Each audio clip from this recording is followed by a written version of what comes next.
Welcome back. We're with Dino Rossi, Republican candidate for governor. A lot of people familiar with you from 2004. First question, why run again after all you went through?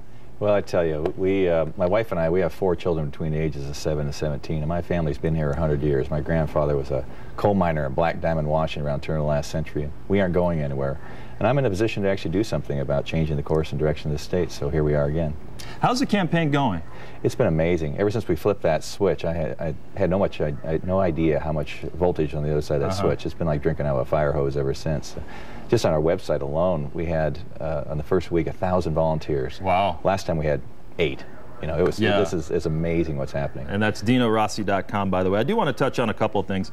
Education, you've been pretty critical of the governor for the performance, particularly on the WASL.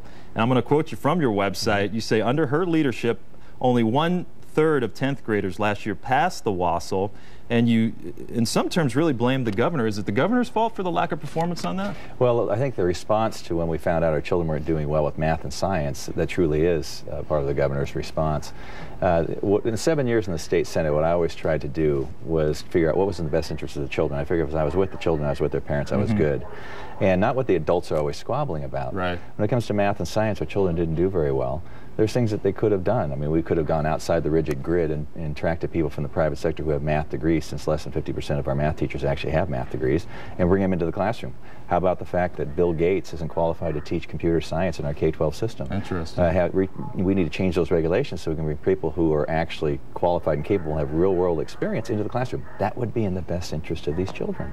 All right, I want to touch on transportation, another area you've been critical of the governor, especially for the 9.5% increase in the gas tax. I mean, you've driven on Spokane roads, lots of potholes. We've talked about 395 corridor. What can we do to really fund the infrastructure for transportation? We're going to come out with a comprehensive statewide plan, which also includes the north-south corridor, and we'll be coming out with that probably by springtime. And you know, she has about 6,600 Department of Transportation engineers at her disposal. I have a campaign team, but we have a lot of volunteer engineers, and we're coming up with the plan that will deal with some of it. And we're also going to talk about how we're going to pay for it. What we've said very clearly is that we're going to make congestion relief the #1 priority for Department of Transportation. And right now, our Democrat state auditor said the Department of Transportation, that isn't even on the radar for them. And that's what we've been critical about.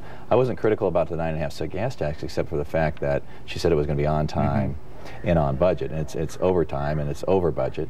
And she also said it was going to be about congestion relief, and the auditor said none of that's about congestion relief. Well, I wish I had more time with you. Best of luck in your campaign. You can learn much more about him. DinoRossi.com, and best of luck. Thank you. Thanks for being here. You bet. Stay with us. Your Good Morning Northwest Quickcast is next.